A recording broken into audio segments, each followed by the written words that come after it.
Class में मैं CC5 से एक टॉपिक ले रही हूँ, दैट इज मेगास्पोरोजेनेसिस।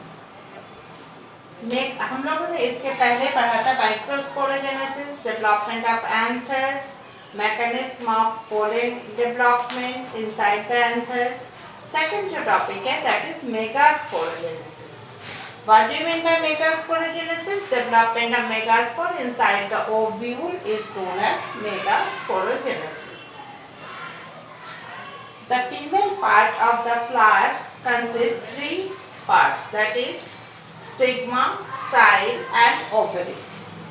Ovary के अंदर प्लासेंटेशन से लगा हुआ जो पार्ट होता है that is known as the ovule.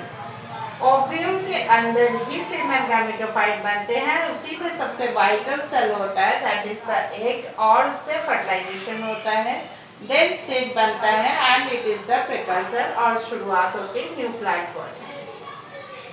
हम लोग जब ओव्यूल की बात कर रहे हैं तो डिफरेंट एंजियोस्पर्मिक प्लांट में अलग अलग टाइप के ओव्यूल मिलते हैं। ओव्यूल के कुछ पार्ट्स होते हैं, जैसे ये वाला पोर्शन जो हम लोग देख रहे हैं इसको हम लोग कहते हैं इंटेगुमेंट, ये पार्ट है माइक्रोपाइल, ये पार्ट है chalaza and this one is funiculus, जिससे ये प्लासेंटा से लगा होता है। Micropyle, chalaza, funiculus and integument. अंदर का जो पोर्शन होता है that is known as nucellus. इसके अंदर वाले पोर्शन को हम लोग कहते हैं न्यूसेलस। अब हम लोग सेकेंड टाइप्स में आते हैं। अगर माइक्रोपाइल ऊपर रहा और चैलेजा नीचे, माइक्रोपाइल ऊपर चैलेजा नीचे, इस तरह के ओव्यूल को हम लोग कहते हैं ऑर्थोट्रोपस ओव्यूल। सेकेंड टाइप, ये सबसे कॉमन टाइप है, that is the anatropous ovule. इसमें हम लोग देखते हैं कि ये जो ओव्यूल है इसमें ये माइक्रोपाइल नीचे और चैलेजा ऊपर होता है और ये जुड़ा होता है फ्यूनिक्यूलस से। अदर पार्ट्स इसमें भी वही होते हैं। सबसे ज्यादा एंजियोस्पर्मिक प्लांट्स में एनाट्रोपस ही पाया जाता है। ये तुम लोग पढ़ चुके हो in same to that is Pinus में भी इसी तरह का ओव्यूल हम लोग के हैंगिंग कंडीशन में मिला। Third type is amphitropous. Amphi मतलब बोथ, वो अगर स्ट्रेट लाइन में है तो उसको हम लोग कहते हैं एम्फीट्रोपस। अगर ये हॉर्सशू शेप है then it is known as कैम्पाइलोट्रोपस।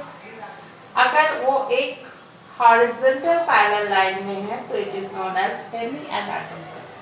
और एक लास्ट टाइप होता है जिसको हम लोग सर्सिनोट्रोपस कहते हैं, जो मेनली पाया जाता है ऑर्किडेसी फैमिली में, जिसका फ्यूनिकुलस बहुत ज्यादा लंबा होता है और उसके अंदर उल्टे कंडीशन में पाए जाते हैं। तो ये तो हो गए हमारे ओव्यूल के टाइप्स जो एक एंजियोस्पर्मिक प्लांट में पाया गया। अब हम लोग आते हैं the development of megaspore. Megaspore कहाँ बनता है? It is two n diploid. इस पूरे कंडीशन में भी प्लांट बॉडी का जो भी पार्ट्स है वो डिप्लॉयड कंडीशन है। तो ये ओव्यूल हम लोग देख रहे हैं इनसाइड द ओवरी में रहा है। नंबर ऑफ ओव्यूल्स ज्यादा होते हैं। अगर हम लोग पी प्लांट की बात करते हैं तो उसमें हम लोग देखते हैं बहुत सारे सीड्स होते हैं, हर सीड एक ओव्यूल होता है जो यूजुअली हम लोग कॉमनली शो कर रहे हैं कि इस तरह से प्लासेंटा से लगा हुआ है। अब एक ओव्यूल की बात अगर हम लोग करते हैं तो उसके अंदर वाले सेल को जो इंटेगुमेंट के अंदर मिल रहा है उसको कहते हैं न्यूक्लियस। जब मेगास्पोर मदर सेल बनने का टाइम आता है तो कोई भी एक न्यूसेलर सेल एक्टिव हो जाता है, rich in reserve food material and it is ready to डिफाइट। ये बहुत सारे रिजर्व फूड मटेरियल को ले लेता है और साइज बड़े हो जाते हैं। ये टू एंड डिप्लॉयड सेल है और ये अब मियोटिकली डिवाइड करेगा। जब ये मियोटिकली डिवाइड करता है तो फर्स्ट डिवीजन जो होगा वो रिडक्शन डिवीजन होता है। रिडक्शन डिवीजन होने से ये दो सेल में बने। Second is equational division. हम लोग जानते हैं मियोसिस में 4 सेल बनते हैं, तो यहाँ 4 सेल बने। इक्वेशनल डिवीजन के बाद नाउ इट इज हैप्लॉइड 1। अब ये हैप्लॉइड हो गया, क्रोमोसोम नंबर इसका आधा है। इसमें से कोई भी 3, या तो माइक्रोपाइलर 3 या चैलेजल 3 डिसअपीयर हो जाए। रिपीट, या तो माइक्रोपाइलर 3 या चैलेजल 3 डिसअपीयर हो जाएंगे। एक जो रह जाता है उसको हम लोग कहते हैं फंक्शनल मेगास्पोर। जो फंक्शनल मेगास्पोर है जो रह गया, चाहे वो माइक्रोबाइलर हो या चैलेंजर हो, ये डिपेंड करता है प्लांट की स्पीसीज के ऊपर। वो अब डिवाइड करता है by first post meiotic mitosis. Post meiotic mitosis इसलिए कहा गया है क्योंकि ये मियोसिस के बाद माइटोसिस आता है, दैट इज सिंपल माइटोसिस, और इसमें ये दो सेल न्यूक्लियस बटे, दो सेल बने आते हैं। सेकेंड पोस्ट मियोटिक माइटोसिस से 4 सेल हो गए। थर्ड पोस्ट मियोटिक माइटोसिस से ये 8 सेल हुए, this is the octant stage. और इसके बाद ये अरेंज होते हैं। जब ये 8 सेल हो जाते हैं तो 3 सेल ऊपर रह गया, जिसमें बीच वाले को हम लोग कहेंगे एक, किनारे वाले को कहेंगे सिनर्जी।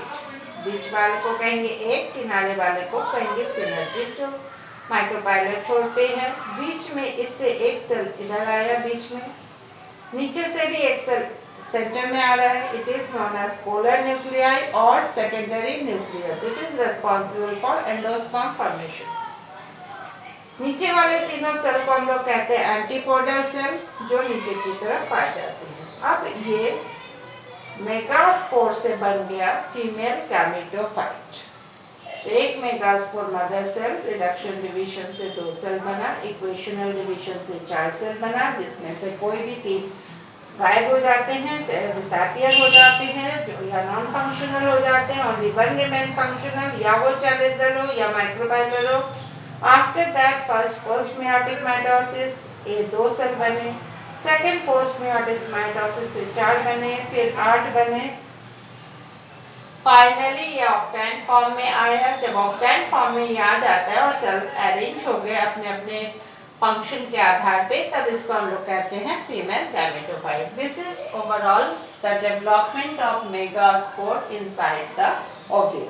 बट ये जो डिवीजन वो वेरी करता है, क्योंकि हम प्लांट किंगडम में, फ्लावरिंग प्लांट किंगडम में 3 तरह के एम्ब्रायोसेक्स पाए जाते हैं। They are monosporic, bisporic and tetrasporic. So ये जो डेवलपमेंटल पैटर्न हमने बताया वो मोनोस्पोरिक का है, और फाइनली ये धीरे धीरे बाइस्पोरिक एंड टेट्रास्पोरिक पे चेंज हो जाता है। अलग अलग टाइप्स होंगे। इस चीज़ को हम नोट्स के जरिए भी तुम्हें थोड़ा सा डिटेल में देंगे। मुझे ऐसा लग रहा है कि ये जितनी हमने कोशिश की है तुम लोग समझ में आया होगा, या अगर नहीं आएगा तो व्हाट्सएप में तुम लोग इसके बारे में क्वेरीज भेज सकते हो। Thank you.